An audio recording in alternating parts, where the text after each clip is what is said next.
Hi and welcome to this Getresponse tutorial for beginners. So in this tutorial, you're going to learn how to use Getresponse for your email marketing and marketing automation features that are available in Getresponse. So maybe you've just created a new Getresponse account. You've just created a new Getresponse account and you just feel inundated with all these features.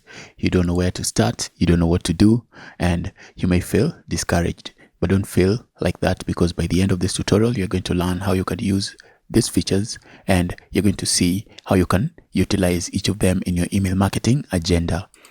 So the first thing we'll do, we'll create a new account. If you don't have an account, if you already have an account, go ahead and log into your account. Just click there to log in. If you don't have an account, you will need to sign up, and that's what I'll do in the next video. I'm going to sign up.